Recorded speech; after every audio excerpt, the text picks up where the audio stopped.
Hello and welcome to today's FP Virtual Dialogue, exploring how international partners can mobilize financing for more inclusive development. My name is Ravi Agrawal. I'm the editor-in-chief of Foreign Policy magazine, and it's my pleasure to be your host this morning. Now, today, developing countries face a severe financing gap that has been compounded by the fallout from the COVID-19 pandemic. This gap, an estimated $2.5 trillion, limits these countries' ability to build critical infrastructure, jumpstart new businesses, and grow local economies. Amid geopolitical uncertainty and heightened perceptions of global risk, identifying means to deploy capital to these markets is ever more important. Now, today's event falls against the backdrop of the World Bank and IMF spring meetings in Washington, presenting an opportunity to focus on the ways in which international financial institutions are deploying capital to developing countries and explore how public and private sector partners can more effectively mobilize capital resources for the world's least developed countries. Thank you to all of you for tuning in, and a big thanks to Microsoft for helping us make this event possible. And before we dive into things, I just want to be sure we can hear from you, our audience. We've got hundreds of people tuned in and watching our live streams on social media. We've reserved a portion of this event for questions from you, our global audience. Here's how to write us. For those of you who are logged in on our event webpage at foreignpolicy.com/events, remember to submit your questions via the question box below the video player on your screen. If you're joining us on the phone or watching the live stream, you can email us as well. The address is events@foreignpolicy.com. And of course, chime in whenever you want. On social media, be sure to use the hashtag BlendedFin4LDCs. That's the number 4.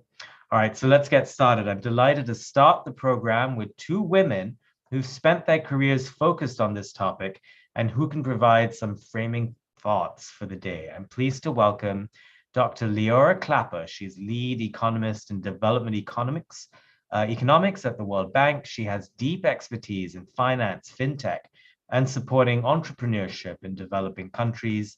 And Lani Cassette, senior director and assistant general counsel for UN affairs at Microsoft, where she covers a range of issues, including environmental sustainability and bridging the digital divide.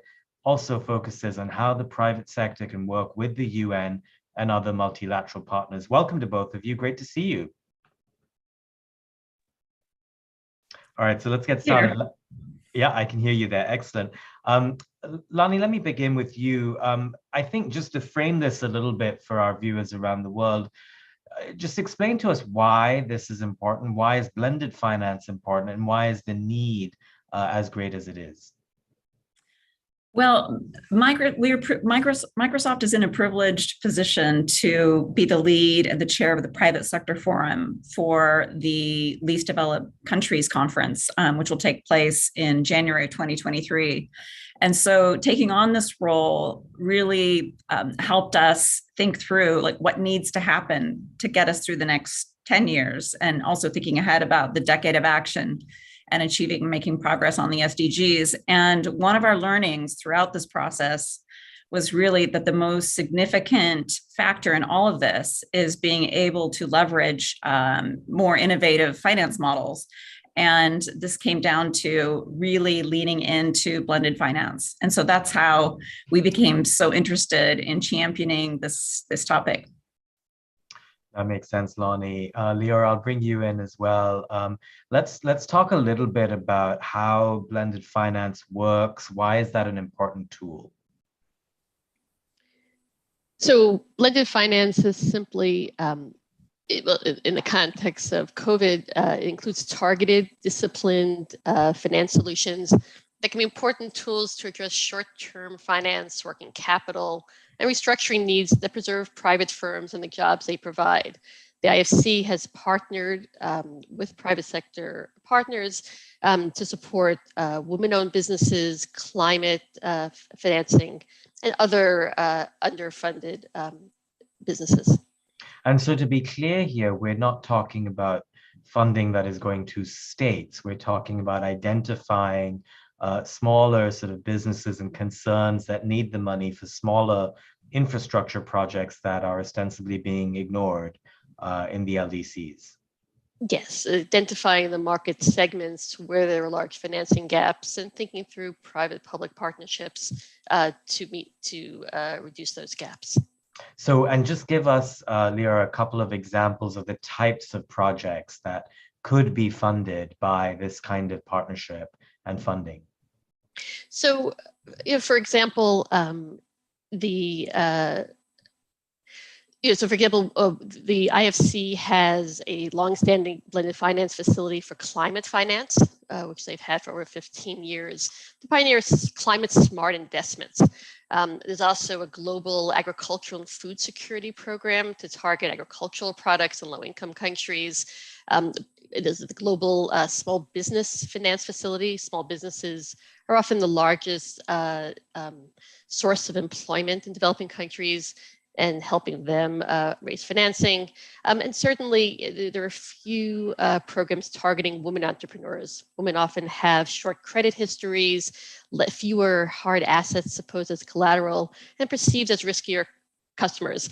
And so these blended finance facilities can help get money to these businesses that often suffer from financing gaps. Mm. Lonnie, I'll bring you back in here. I mean, so give us a sense of how we're sort of calculating the, I mentioned 2.5 trillion at the start. How are we sort of getting to that number? And what's our sense of realistically the needs that are spread across the LDCs? Where do you see the areas where the most impact can be made and where the need is greatest? We've spent a lot of time thinking about digital infrastructure. If you think about, what is ground zero? What is the thread that runs through all the SDGs?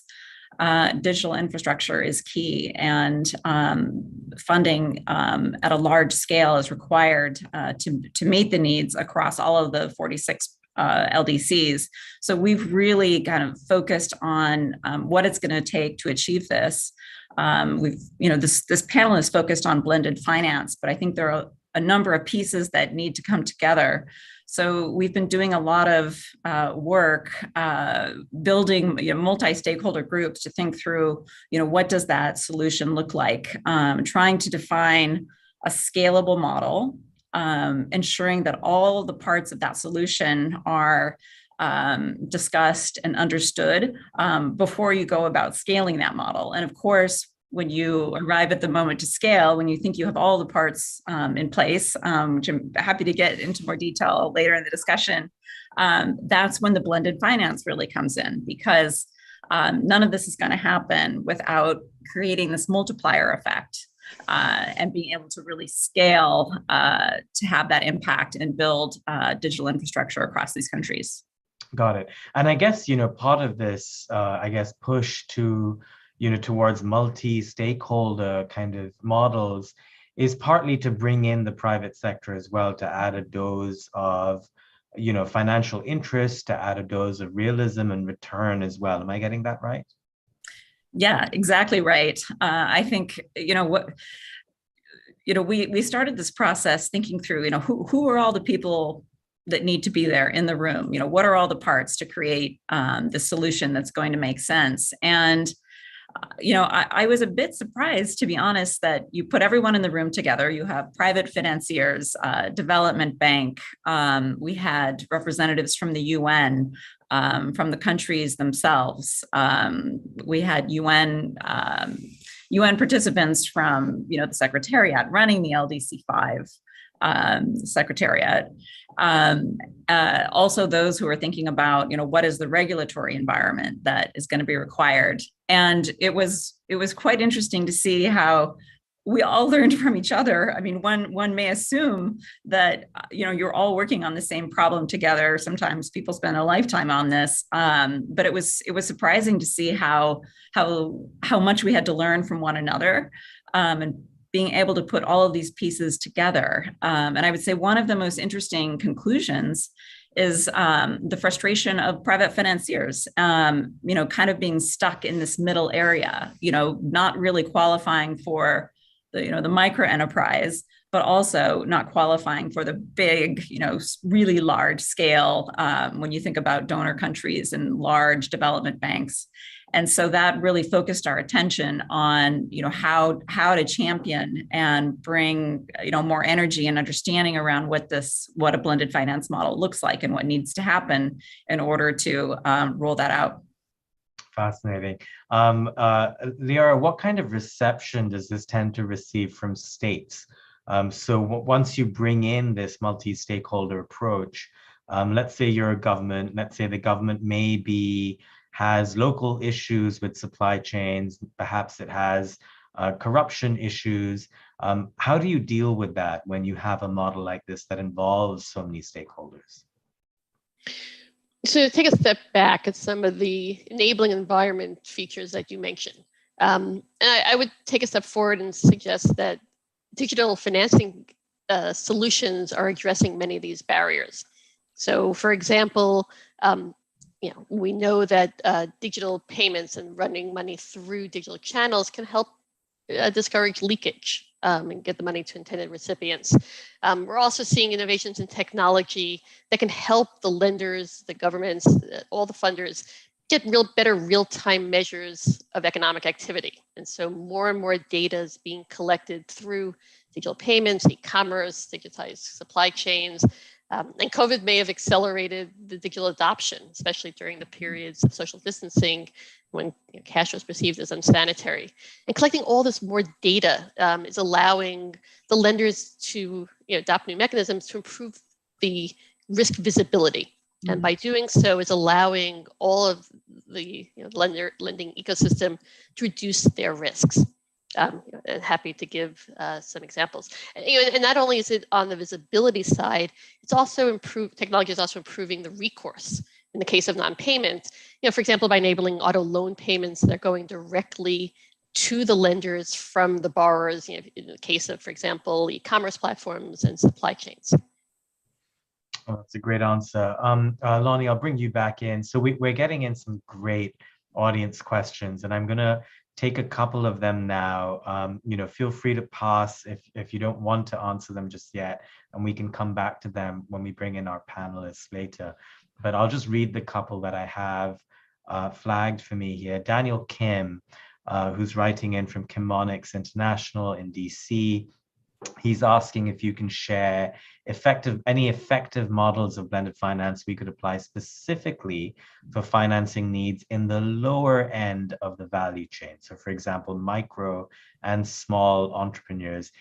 Daniel is curious to know about the types of instruments that would be particularly well suited for this profile of finance seeker. Lonnie, Liara, either of you want to take that on? Liara, go. I see. So again, I won't speak specifically to blended finance models, but financing models are working, and often with blended financing for the lender. Again, looking at which is really taken off during COVID, is embedding more models of embedded finance. So, for example, and we discussed this at length in the World Development Report, which was just published, on how financing can help create more equitable societies, reduce inequality, especially among small businesses. And so, for example, we discussed the MSME lending platform Confio in Mexico, which during COVID used electronic invoicing data and payroll information related to very small firms, and more than doubled its monthly loan disbursements during the pandemic. One of my favorite examples, again, is which took off during the pandemic, is Stellapps. This is a firm that's digitizing the dairy supply chain for millions of women dairy farmers and really micro enterprises in India, outside Hyderabad. And they've created a Fitbit that's worn by cows that can predict the quality, the quantity of milk. It helps the farmers and buyers optimize their sales. And also is providing now data for cattle insurance. And so during COVID, they rolled a new product called MooPay, which is giving millions, could potentially give millions of women the option of immediate payment upon their delivery. And embedding this advance within the supply chain is improving the lender's visibility and direct payments, is reducing the risk of non-payment by the borrowers. And this is all allowing greater amounts of greater financing targeting small businesses. I have to say, I knew about RuPay. I did not know that cows were wearing Fitbits or the equivalent to Fitbits. So I need to get on that clearly. Lonnie, I'm curious what kinds of obstacles you face, as we're trying to scale blended finance. What are the primary hurdles, and how do we overcome them? I think we have to find a way to better mitigate private investors' concerns over the downside and the risks. These are risky. And so we leave it to this blended finance model to really address and reduce the concern, or even it may be a perception of risk in these countries as well. If you look at the number of models that have been deployed, it's not much. But I think if you think about this optimistically, we've been, and Microsoft included, and many of our peer companies, ESG, that we're talking a lot about that, a lot more, recently, and, over the last couple of years. And so I would say being able to kind of allay the concern of investors will help quite a lot. I think there also can be better understanding of this doesn't need to be a single company, a single donor country, and one development agency. And a blended finance model can be pools, can be multiple foundation pools of private investigator and pools of private investors that come together. And that's what makes this model so unique and is actually able to achieve the scale, which is really what we're looking at if we're trying to create real change. Lyra, let me try and put Lonnie's point to you, because if one of the hurdles is reassuring investors, how do we do that? Like, is data the issue? Do we need more of a history of here are things that have worked? Would that help? More data is always welcome. We're now building on alternative sources of data to improve credit risk. Algorithmic lending, when done safely and responsibly, can promote lending among more vulnerable borrowers. We also, going back to the importance of the enabling environment, right? So when the World Bank is supporting countries, for example, on ways to discard distressed debt, including out-of-court mediation, conciliation, these are often cheaper and faster, and especially beneficial to the small businesses and individuals who are often the borrowers of these type of these blended finance products. And so overall, we need to, again, improve transparency of the risk model, make it easier to discard bad debt, and to encourage the lenders to come into the market and be confident that they can receive payment from the borrowers. Right. We're almost out of time, but Lonnie, I want to give you the last word. And as I do that, Kenneth Stokes from the World Sustainability Forum has a question. He's asking about fintech, and in particular, as you look at this landscape of blended finance and multi-stakeholder involvement, is there any role for blockchain or other forms of distributed ledger technology? Well, look, let me first say, the big picture, I think we are at an incredibly significant time coming out of the pandemic, thinking through the worst economic crisis in a century. So what we've seen in our work across the UN and on this project in particular with the LDCs is a political will that may not have existed previously. Greater, more interested willingness on the part of private sector partners to contribute. So those would be my parting words. On the question around blockchain, indeed, I think we should have another panel and think through what is the role of blockchain, for example, in reducing governance questions, more transparency in spending, and creating that sort of regulatory trust. But I imagine we could spend another hour together thinking through what that solution looks like. But I would just conclude by thanking Foreign Policy for working on this paper and helping all of the stakeholders here come together and understand the pieces and the parts, and why blended finance, I think, is a solution at this moment in time. Indeed. For in terms of another hour on blockchain, happy to think about that and do that some other day. But for now, Lonnie Cassette, Leora Clapper, thank you very much for your time and your insights. I learned a lot, and I'm sure our audience did. Thank you. Thank you. Thank you. We're going to move on to our next panel there. Those were helpful insights to, really get into the pressing need for financing, particularly in least developed countries that have been exceptionally hit hard from the pandemic, as you just heard.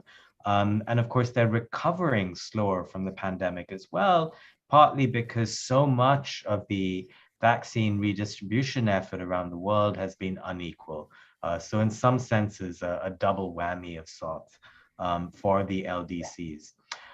We're going to turn now to our panelists, a set of three terrific thinkers who are going to try to highlight some of the innovative partnerships and projects that are having an impact on the ground. And so I'm going to go ahead and introduce them. And as I do that, also want to remind our viewers around the world that we're happy to take your questions, so keep them coming in and also on social media. But on to the panel now. So Florian Kemmerich, he is managing partner of Bamboo Capital Partners. That's an impact investment firm that aims to invest in projects that improve the well-being of low and middle-income populations in developing countries. Bamboo Capital is one of the primary partners in the UN's Build Fund, a major blended finance initiative. Farooq Ramji is Chief Executive Officer of Mawingu Networks. That's an internet provider operating in 14 rural counties across Kenya. Farooq has over 12 years of operations and tech experience across Africa and Central Asia, expanding connectivity to the underserved. And Preeti Sinha is Executive Secretary of the UN Capital Development Fund. She has 30 years of experience in investment and development banking. She's worked with both public and private institutions to deploy development capital around the world. Welcome to all of you. Thank you. Great. Excellent. Okay, great. I can hear you all. So Preeti, why don't I begin with you and just take some quick reactions. I know you were listening in to the panel earlier, but anything there that surprised you or that you want to add on? So it was really good to hear Microsoft. Yes, the LDC 5 process happened all of last year. So great kudos to having them come in. IFC, a great partner, doing great work. But I think the idea here is the building of the bridges, right? So the ODA, all the money that donors put in, 150 billion plus, OECD manages those numbers. But where's the other capital? The 300 trillion, 400 trillion sits with the private sector, sits outside of the donor ODA debate. So I think it's happening, but it needs to happen in much greater scale. We try to play a role. So one of the roles would be, can we bring the heads of state, the ministers from the LDCs, to the table with global capital markets? When do some of our key leading investment banks and funds talk about investing in, let's say, Tanzania or Malawi? So that's one function, bringing the public and private together. I'm very pleased here you'll see an existing partnership with Florian, with Bamboo Capital and ourselves, which Florian may refer to, but more of such things where seriously public and private capital do come together. The idea would be, does public capital play the role of first loss? Again, you'll see an example, something to guarantee the risk mitigation. What is the appetite of private sector? Will a 20% coverage do? Will a 50% be needed? Those are some of those questions that need to be asked and answered. Well, let's ask them. Florian, I think we're all calling on you now to discuss why isn't there more private capital coming in? And this isn't pointed at you, it's more the industry at large. No, but it's a very important question. And maybe that's where, in 15 years, we try to bring private capital into the same communities, which is mainly, underserved populations in emerging markets, and that with equity and with private debt. So both are, of course, important components, and they were actually previously also talked about. There was some question actually specifically around the type of capital, especially needed for the MSMEs. And that's really the sweet spot where we look at. Now, we started off 15 years ago private only. We were at its time not at all working with any of the DFIs. And and it had proven to be difficult to scale, to convince private investors in terms of the risk reward return. Because again, when you have investors focusing on emerging markets, it is a risk reward they have to assess. Now, if you go into difficult countries and the more rural geographies, and you look at to smaller tickets, earlier stage in investment, even becomes more riskier. This is where you have really a mismatch of what you actually want to achieve. So from a private sector perspective, from a private investor, the main problems have been the risk and not the reward from a return profile, because you can only extract so much from the ground in terms of investment. The second was also the problem of scale. So there are small tickets, so it doesn't address for large institutional investors the scale where they would like to place large amount of monies.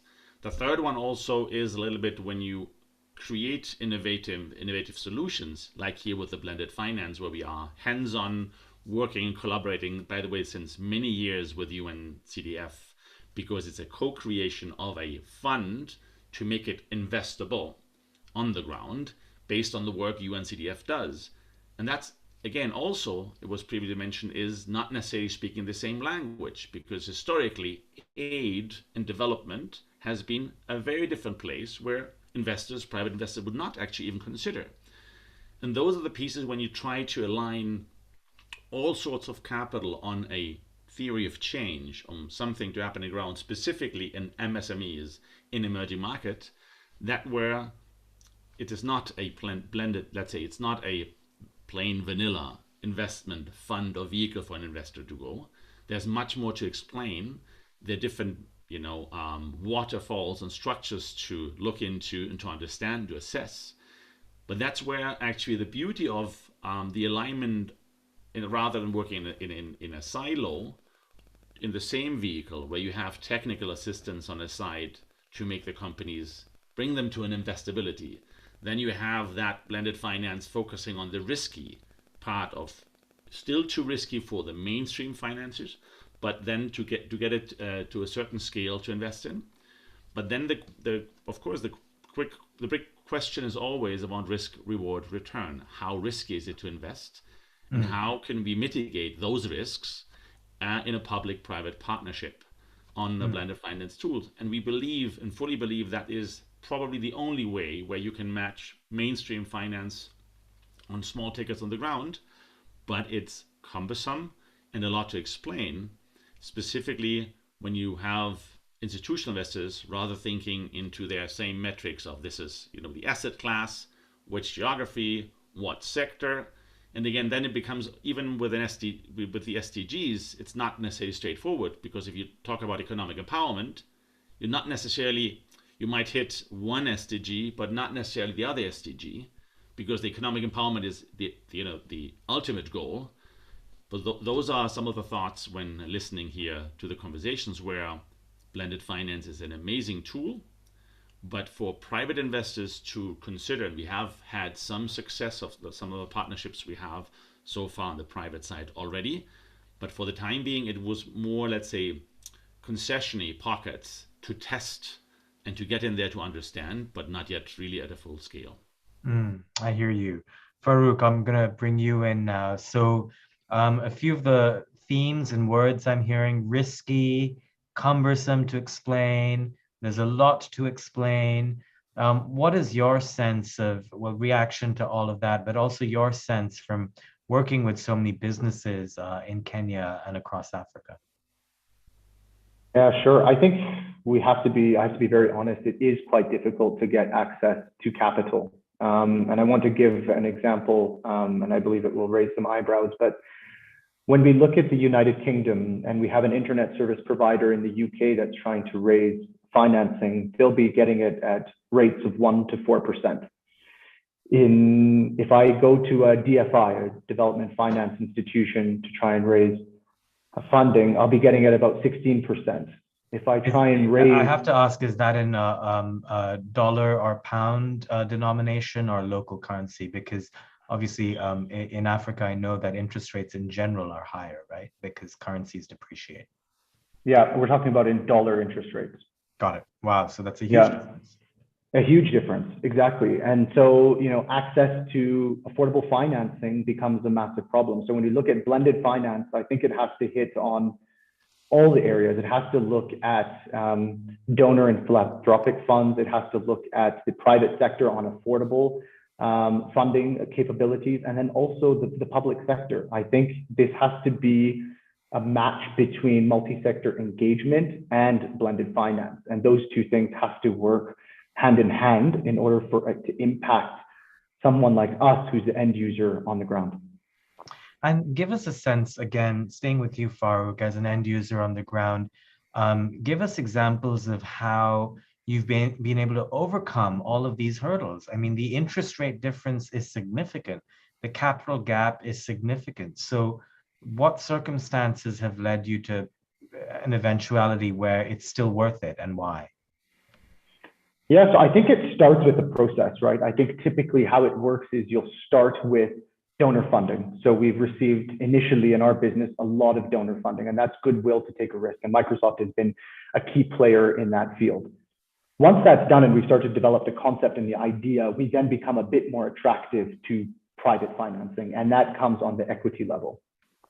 Once we've scaled and we're a profitable entity, we then now become more attractive to the debt financing areas. So I think it is a scale that we do go through. What we're seeing personally from my eyes on the ground is that their pandemic has actually opened up our eyes that the digital gap is a lot worse than we all anticipated. Students in rural parts of Kenya are 2 years behind in their education levels right now because we did not have access to connectivity. So the problem where we thought we were and the digital divide that we all anticipated we were at, I think the pandemic has actually opened up that we're actually in a far worse situation than we anticipated. And there's a lot more interest from private sectors, from investors, to now make an impact alongside a financial sustainable opportunity with investing in companies like ours. That's a great point. So many of us read about how smartphones are, taking off in much of the developing world, and so many billions of people are coming online. But what we often forget is the still very high numbers of people who are currently not online, as also the numbers of people who are illiterate, for example, and completely cut off from the education system. Preeti, let me bring you in. Given everything you're hearing, and I feel like today we haven't spent enough time talking about the pandemic, just in your experience, how much did the pandemic end up hurting LDCs and private capital, and how is that recovery coming along? Thanks, Ravi. Maybe if I could just reflect a little bit before answering that question. So it's not all gloom and doom. There are many rays of hope. So one of them, just in terms of our mandate, right? So UN Capital Development Fund back in 1966, member states said, we want to fund for the least of the developing countries, and they gave us instruments. So as a development agency, we have grants, technical assistance, some of that enabling environment, which is needed, and then loans, guarantees, blended funds, and bonds. The reason I want to highlight that is, we really need to build bridges. The vital part right now in blended finance are that there are more and more stakeholders that are able to talk with both sides, because these countries, it's not a simple agenda as we just heard. So here, going in, doing some of that development policy work, regulations, then making it possible for private sector to come in using first loss in blended funds, using guarantee mechanisms. We are guaranteeing the local bank so that they can do more financing. We guarantee, people coming in, investors, a solar plant in Gambia, etc.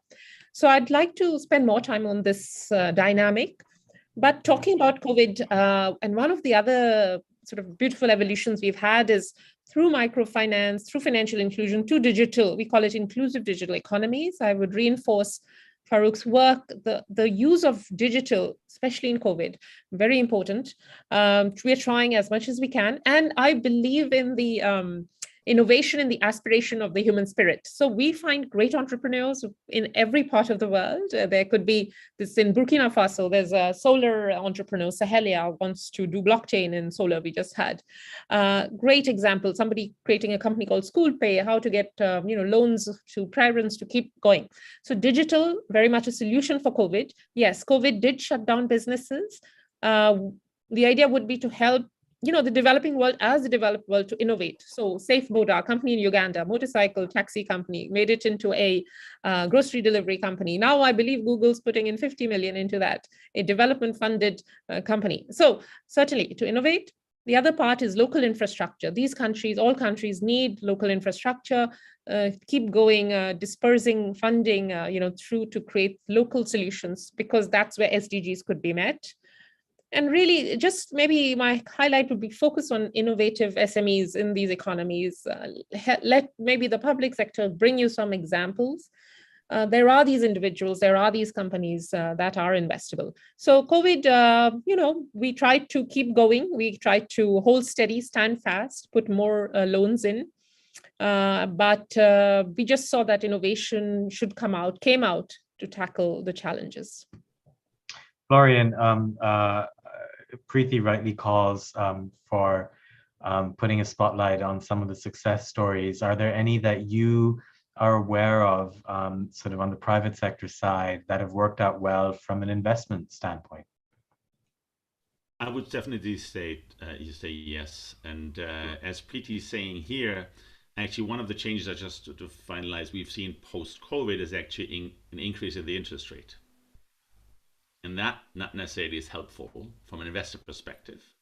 Yeah, because interest low make it. So what you're saying is because the Federal Reserve and other central banks are raising interest rates, that is helping this business how?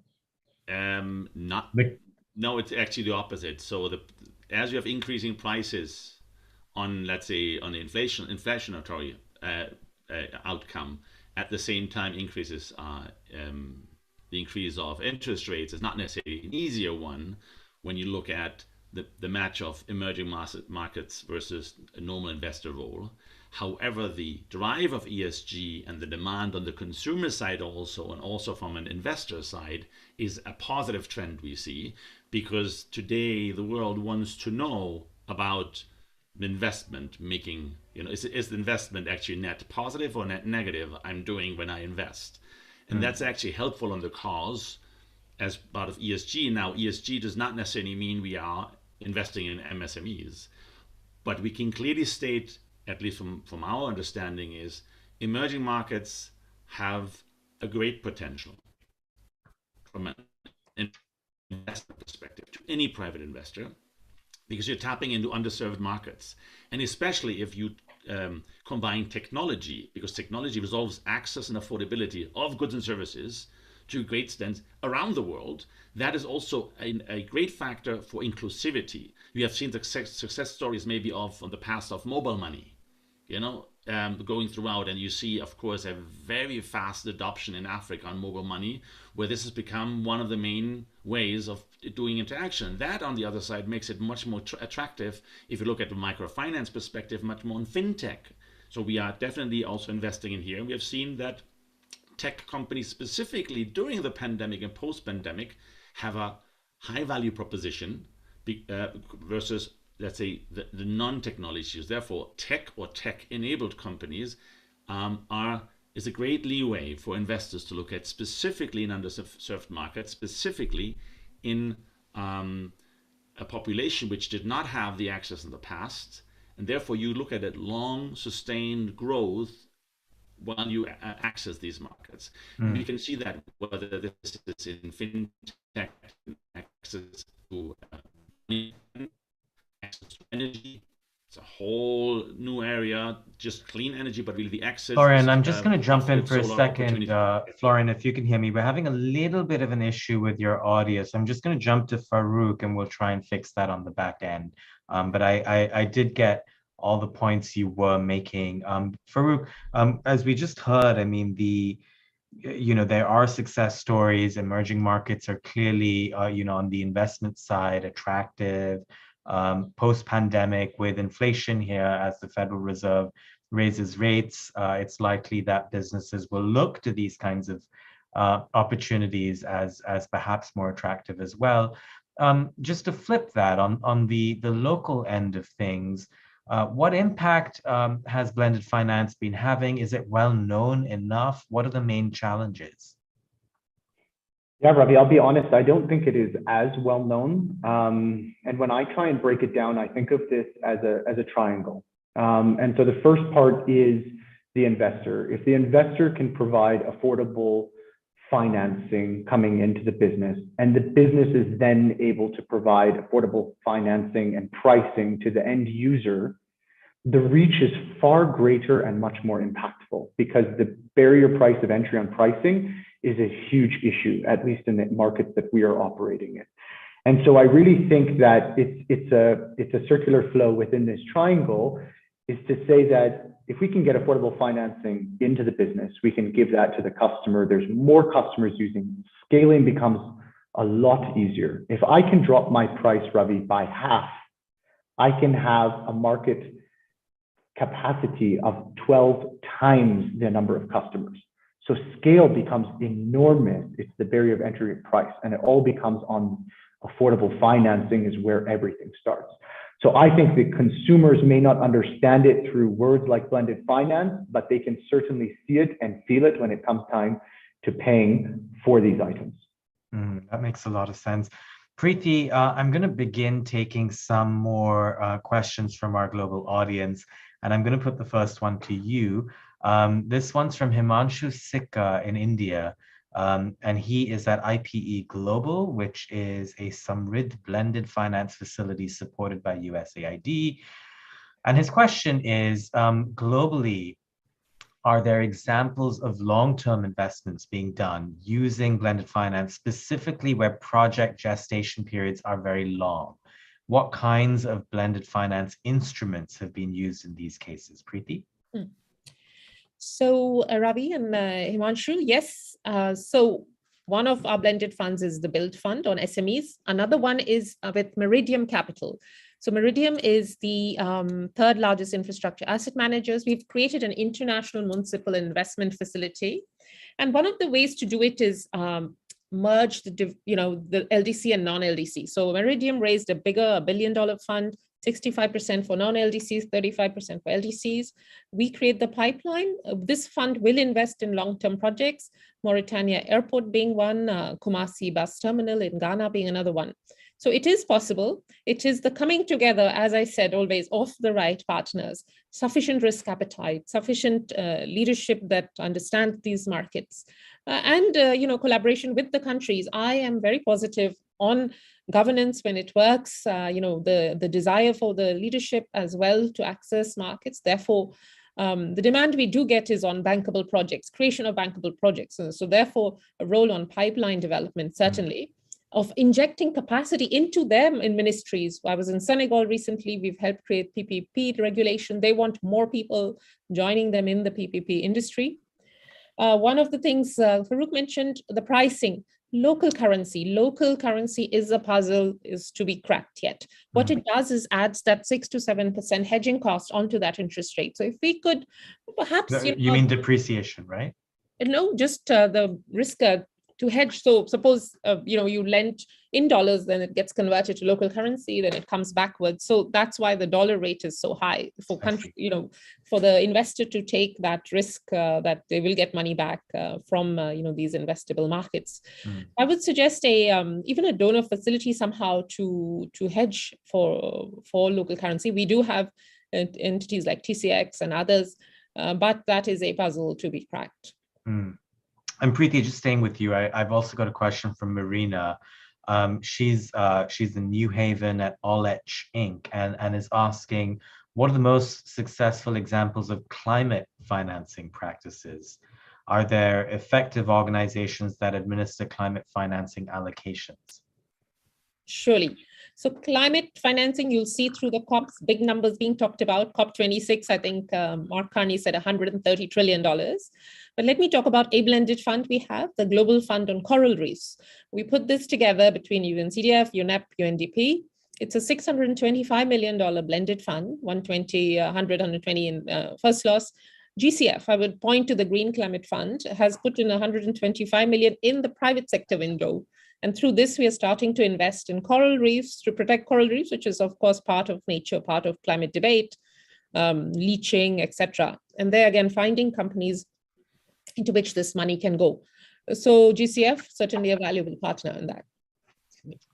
Excellent. Florian, I'm going to come back to you. I'm just going to name check a couple of viewers who've sent in terrific questions. Again, Mark Schleffer in DC at the Center for International Private Enterprise wants to know what lenders can do to push governments when the challenges to improve governance are ones of political will in many of these countries.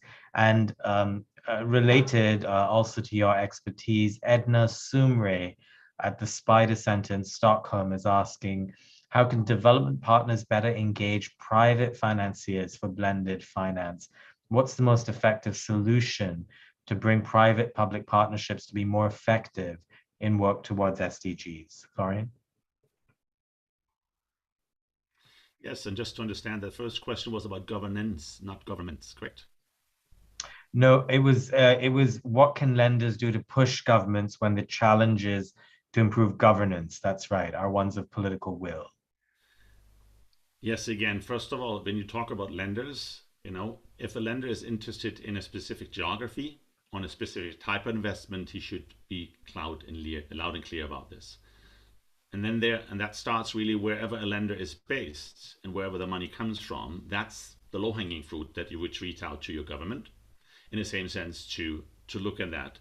But then all specifically, I believe also there are several and many blended finance funds, so far structures. They all struggle a little bit in the size. And then the answer here too is you have to consider smaller tickets initially and start over time, which I know we are aware of that it is always a question of the cost of doing business very often for the lenders. But the entry is to start small and scale over time in specific, and that in the same way also then in collaboration and being very transparent with the governments. Now, specifically when you talk about governments and the participation is also that when catalytic capital is provided, it is very important that these funds, when they're used, have a clear additionality and intentionality of the capital divided. So it's not just to go into the geography and say we finance MSMEs, but you have to make sure that the financing is done, not that you want to come in with better pricing and more competitiveness because you have catalytic capital in there, which is not meant to have primary financial returns, but to protect. And that makes it very important that the way you measure and the proof you give of the investments being done are on the impact investing side, or let's say are clearly defined and measured and shown, because that's one of the criticisms of, let's say, normal lenders saying, yes, we can invest in emerging markets, and we could do so, but not necessarily the geographies or the stage of early stage. It goes back to what Farouk Asuri was saying, is that for these companies to find money or financing is very difficult. Now, once they are bigger, they become very quickly interesting for many parties, but it's really this gap between the development side. And that goes to the second question is, you need to understand each other, because if the fundamental flaw is still either you make money or you do good, which is not the case, specifically not for the younger generations, that's actually not true, because it is a risk-reward scenario. So you can do investments. Therefore, if you come from the development side and you understand that a one-off in the development might actually be even distorting a market in Africa, specifically when you look into some historical pieces where we invest in a company, you would like to help the company, but the company gets actually grant money or gets a certain support which doesn't help them to create a scale of a business over time. It's a distortion sometimes, and therefore if the development work gets into alignment of an investability at the later stage, then you can talk to an investor actually to get these companies off the ground. And that's actually the work we do with UNCDF's team on the ground specifically. So it's not just us doing the sourcing, but it's really building on the work of UNCDF team on the build fund in a blended finance fund. Last to state is, the blended finance has the big advantage that the cost of the money is lower, sometimes 1/3. But again, you want to create and support growth of MSMEs, not distort markets, and therefore the intentionality and the additionality of the money you provide has to be very careful thought through when you provide this capital. Right. Farooq, I'll come back to you now. Given everything Florian's been saying, and it especially resonated to me, and I'm sure it will to you as well, that it's really hard to access money when you're a small company. And then when you get big, then sort of when it rains, it pours. So I guess the question is, how do we scale things up? And Archish Gupta at IPE Global Limited in India actually has this question where he says, how do we scale up blended finance and LDCs across sectors? Partly because different actors have different mandates. And so his question is, do we need a global platform of sorts to bring in all kinds of stakeholders? Your thoughts? I think so. I absolutely think so. And I think, Microsoft is doing a great job of initiating this, but I think the LDC 5 conference that Lanny spoke about earlier is a great platform to start. But I do believe that we need to bring together at one table the lenders. We need to bring together the public sector. The government is equally as important in this conversation, and the private sector. And I think if we're all having the same conversation, whether it's impact investing and blended finance and public-private partnerships, I think those are the three big topics that can be tackled at that table, would go a long way. So Farooq, to put you on the spot, if you had to recommend some practical next steps that countries can take to work better with the private sector, what would those be? What would you like to see?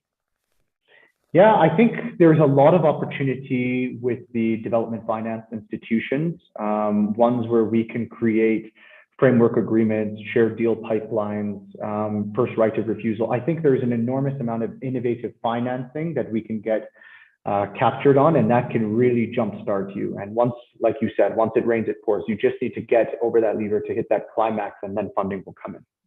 Right. Preeti, let me ask you the same question. What are the practical next steps you would like to see, both on the part of countries, but also the private sector? So first step, interaction. I want more interaction. I want the private sector investors to be speaking more to these countries' leadership, right? Like, just think about these horizons, the last frontiers in some ways. After that, availability of structures, investment vehicles. So choosing some partners like Bamboo, like others, where we can create some investment vehicles where it becomes practical. Donors coming in, CEDA, Swedish, willingly stepping up for first loss, those kinds of things. So interaction followed by investment would be my horizon. And then we're creating a platform called SDG Co 500, SDG companies. I want to identify for the SDG 500 out of the developing countries to match the Fortune 500 in the flip side. Really solution creators. How do you get water to poor people, communities? How do you get food, etc.? So perhaps a future where we can highlight sustainable companies. So for example, an ETF, into these kind of companies. That's the future I want to see. That makes a lot of sense. Preeti, stay with me. I'm just going to put a question to you from Pera, who's at Leiden University in The Hague. And the question is, how do you ensure the blending approach to financing is equally reciprocal to the givers and the receivers? First of all, do you even see that as a problem? And if it is, how do we fix that? Well, I think, you can try to create a purview of individuals like the ones we reach out to. So there are, for examples, we launched challenge funds. So a set of entrepreneurs come through that. I can't say that, of course, we are solving everyone's problem. Perhaps the recipients are a larger number out there, but we're trying step by step, right? So that would be one aspect. I think the donors are trying too. So this 150 billion in capital, it's trying, but the development needs are enormous, right? So what are we all trying to do step by step?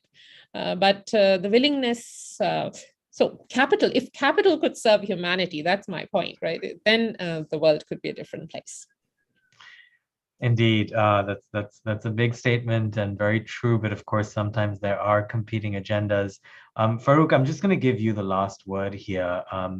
Again, given the places that you work in and the companies that you've seen build up, as word gets spread that these are options, do you see? Are there any hurdles towards pickup in terms of regulatory hurdles that can be fixed? Yes, definitely. And that's why I mentioned this at the start. I think it has to be multi-sector engagement. I think you need the regulatory bodies, you need the financing to come together. And Ravi, I will give you an example of what we're facing on the ground. Today, in terms of taxes that we have to charge our end users, in Kenya, we're up at 39% in total taxes. So that has to be passed down to the end user, and that greatly affects going back to purchasing power, right? So I think there's a lot to do with the regulatory bodies, and that's not just sitting on, in our area is the communications sector. It's also the financing sector within government that needs to come together. So most definitely, yes. Well, we'll have to leave it there because we're almost out of time. My panelists, thank you so much for joining us and giving us your time and your insights. That's Florian Kemerick, Farouk Ramji of Mawingu Networks, and Preeti Sinha at the UN Capital Development Fund. Thank you to all three of you. Thank you, Ravi. All right, so thanks again for those perspectives from around the world. A big thanks again to Microsoft for supporting this event. If you haven't already seen it, check out the issue brief from FP Analytics that digs deeper into this very important topic. It can be found on our events website at foreignpolicy.com/events. And there's much more to come from FP this month on the events front. Join us on April 27 and 28 next week for our second annual Climate Summit. That's going to include 2 days of high-level programming with global leaders and trailblazers working to translate climate commitments into actions. There are already presidents, prime ministers, and climate envoys signed up to speak, so you won't want to miss it.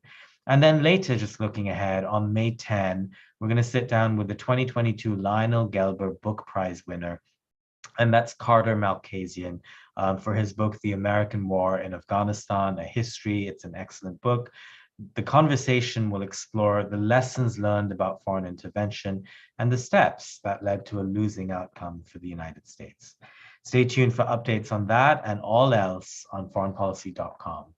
That's it from me. I'm Ravi Agrawal, FP's editor-in-chief. Take care. Thanks for being with us, and see you soon.